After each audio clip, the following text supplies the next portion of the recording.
If you try to leave the solar system, you will die. Your children will die. Your grandchildren will die. And 200 generations later, your distant descendants might, maybe, if they're lucky, reach the nearest star. And here's the part that will terrify you. NASA knows this. Scientists know this.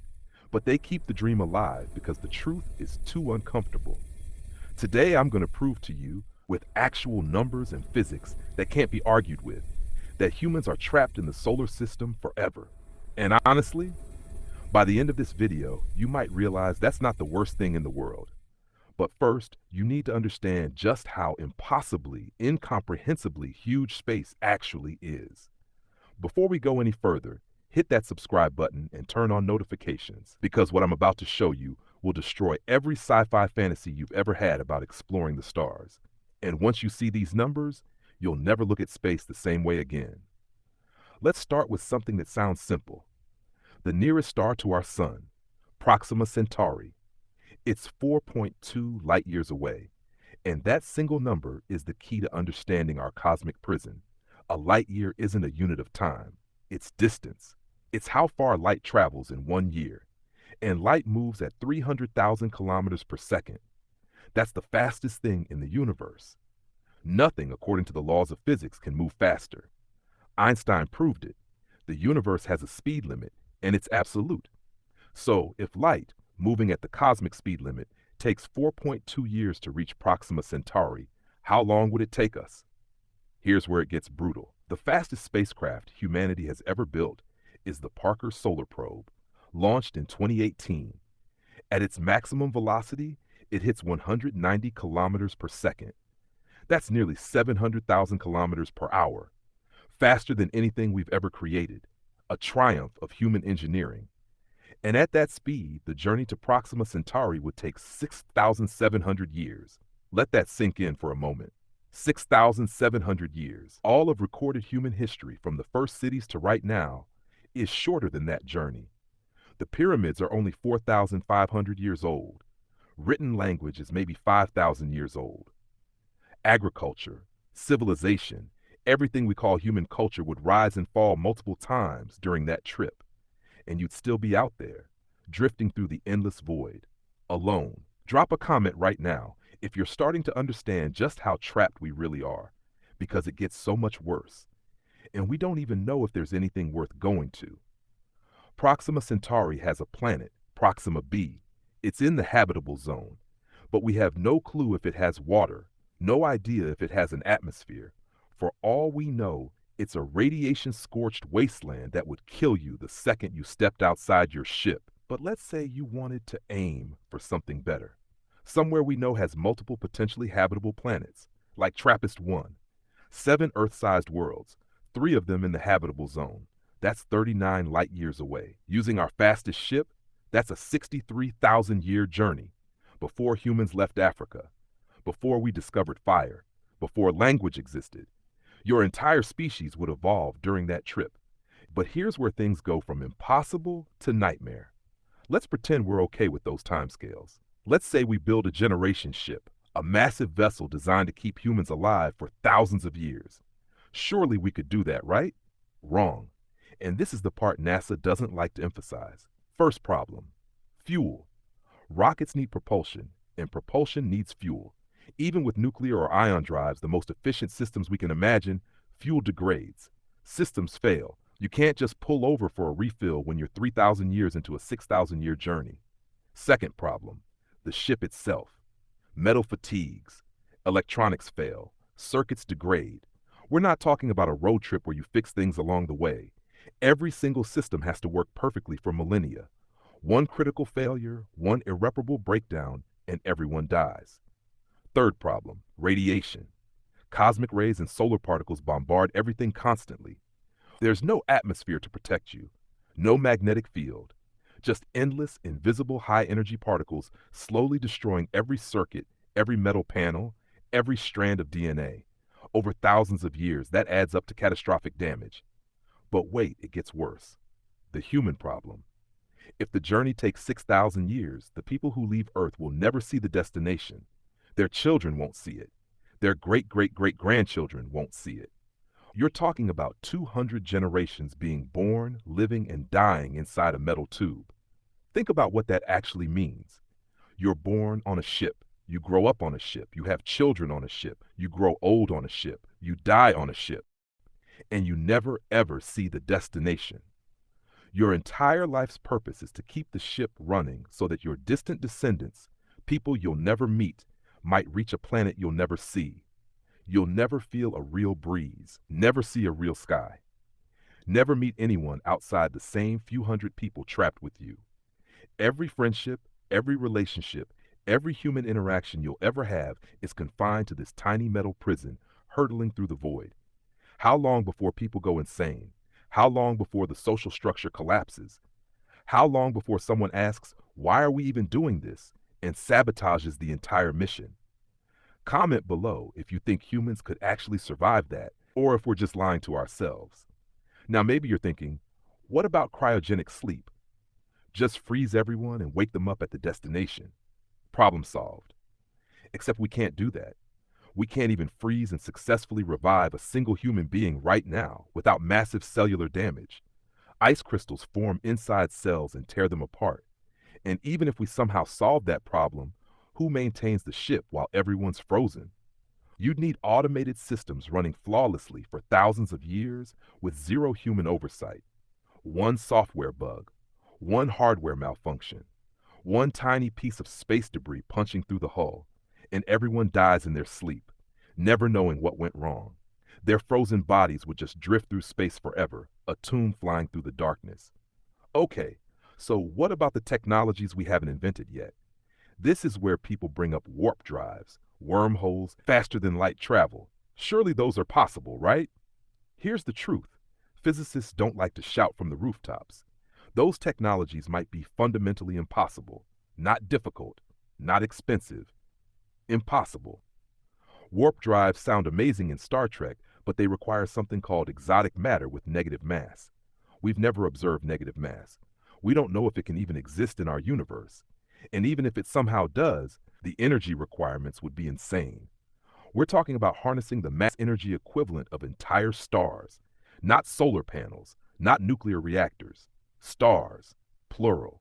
You can't engineer your way around that. You're not building a bigger engine. You're trying to warp the fundamental fabric of space-time itself. That's not a technology problem. That's the universe might not allow this problem. Wormholes? Same issue. Even if they could exist, and that's a massive if, they'd require exotic matter to stabilize them, and they'd probably be microscopic and catastrophically unstable. Oh, and here's the kicker. Even if you could somehow create a stable wormhole, you'd still need to get it to your destination first. Which brings you right back to the original problem of distance. So the very technologies that would allow us to escape might be forbidden by the laws of physics themselves. And that's the truly disturbing realization. This isn't a failure of human ambition or engineering. This is the universe itself putting up a wall around every star system and saying, you can look, but you can't touch. We can see other stars with our telescopes. We can detect planets orbiting them. We can even analyze their atmospheres and look for signs of life. But actually going there, actually setting foot on another world around another star, that might be forever beyond our reach. And I think some scientists have quietly accepted this, even if they don't say it publicly. The dream keeps people inspired. It keeps funding flowing to space programs, but deep down, they know the numbers don't work. But here's where it gets even more disturbing. Let's say by some miracle, you survive the journey. 6,000 years, 200 generations, unimaginable sacrifice. You finally arrive at Proxima Centauri, except there's one more problem nobody talks about. The destination might not be there anymore. Stars move through space. Planets drift in their orbits. Atmospheres change. Asteroids strike. That beautiful habitable world you aimed for 6,000 years ago when you launched, it could be completely different now. A frozen ice ball, a scorched desert, or it could have been obliterated by a cosmic impact and not even exist anymore. And you'd have no way of knowing until you arrived. No way to get real-time updates across light years of space. No way to course correct. No way to turn back. You could sacrifice 200 generations, endure millennia of suffering, only to find out it was all for nothing, that the dream died thousands of years before you got there. Now let's talk about what we're actually doing, because despite all of this, we have sent probes into interstellar space. Voyager 1 and Voyager 2, launched in 1977. Voyager 1 is now about 24 billion kilometers from Earth, traveling at 17 kilometers per second. That sounds fast. But if Voyager were aimed at Proxima Centauri, which it's not, it would take 75,000 years to get there. 75,000 years. And Voyager is just a tiny probe. No crew, no life support, no complex systems to maintain, just some scientific instruments and a dying power source that will be completely dead in a few more years. And even Voyager, our greatest achievement in deep space exploration, has barely left the solar system. It's in interstellar space, yes, but it's still within the sun's gravitational influence. It hasn't even reached the Oort cloud yet, that vast shell of icy debris that marks the true outer boundary of the sun's domain. It still has tens of thousands of years of travel before it's genuinely free. Every signal we send into space fades into background noise within a few light years. Every probe we launch becomes a ghost ship drifting silently through eternal darkness. And every ambitious plan to build starships runs into the same insurmountable barriers. Distance, time, energy, entropy, physics itself. So here's the question that keeps me up at night. If interstellar travel is this impossible for us, with all our technology and knowledge and determination, then what about aliens? Where are they? The Fermi paradox asks why, if the universe is so old and so vast, we haven't seen any evidence of other civilizations. People always assume it means aliens destroy themselves, or they go extinct, or they're hiding from us. But what if the answer is simpler and more terrifying? What if they're all trapped, just like us? What if every intelligent species in the universe reaches this exact same point? They develop telescopes, they see other stars, they detect other planets, they dream of exploration, and then they do the math and realize they can't leave. Maybe the universe is teeming with life, billions of civilizations, but every single one is locked inside their own solar system, staring out at neighbors they can see but can never reach. Separated by distances so vast that communication takes years or centuries and travel is simply impossible. We're all prisoners on our own islands, forever isolated, forever alone. That might be the real answer to the Fermi paradox. Not extinction, isolation. The universe designed itself to keep everyone apart. But here's the perspective shift that changed everything for me. While we've been obsessing over escaping, we've completely missed the most incredible truth of all. We're already on a journey, right now, this very second. Earth orbits the sun at 30 kilometers per second. That's over 100,000 kilometers per hour. The sun orbits the center of the Milky Way galaxy at 230 kilometers per second. And the Milky Way itself is hurtling through the universe at 600 kilometers per second, pulled by the gravity of distant galaxy clusters. Add it all together. You, right now, sitting wherever you are traveling through space at over 2 million kilometers per hour. You've been doing it since the moment you were born. You'll do it until the moment you die. We are all astronauts. Every single human is a space traveler on spaceship Earth, hurtling through the cosmos on a voyage that never ever stops. And maybe that's the point. Maybe we're not supposed to leave. Maybe this solar system, this impossibly rare bubble, where temperature and chemistry and gravity and distance all somehow conspire to create the conditions for life, isn't a prison. Maybe it's the most precious thing in the entire universe. Think about the odds. The universe is mostly empty, mostly cold, mostly dead. But here, in this one tiny corner on this one fragile rock, something miraculous happened. Atoms organized themselves into molecules. Molecules became cells. Cells became life. Life became consciousness. Consciousness became us. We might be one of the only places in the entire galaxy where this happened. Maybe one of the only places in the entire universe. We're not trapped on an insignificant speck. We're standing on the rarest, most valuable island in an infinite ocean. And instead of being sad, we can't swim to another island millions of miles away. Maybe we should appreciate the impossible, incomprehensible luck that allowed us to exist on this one. Because this island has everything we need. Energy pouring down from the sun every single day. resources scattered across planets, moons, asteroids, room to grow and explore for thousands, maybe millions of years before we even come close to using what's available here. We could build habitats on Mars and turn it into a second Earth. We could mine asteroids for more metal and minerals than exist on our entire planet. We could construct rotating space stations and city-sized habitats in orbit. We could terraform the moons of Jupiter and Saturn. We could build a civilization that spans the solar system, with trillions of people across hundreds of worlds. There's an entire solar system out there waiting for us, and we've barely scratched the surface. So here's my final thought. Yes, we're almost certainly trapped in the solar system. Yes, the dream of hopping between stars like in the movies is probably impossible. Yes, we'll likely never meet alien civilizations or explore distant galaxies, but maybe that's okay. Maybe being rare is what makes us precious.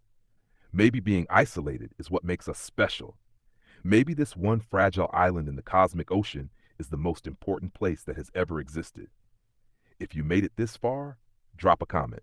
Are we trapped forever, or will some future technology find a way out?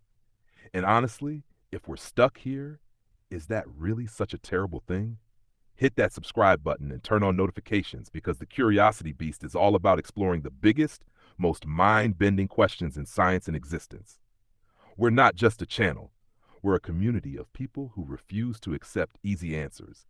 The journey never stopped. We're already flying through the universe at millions of kilometers per hour.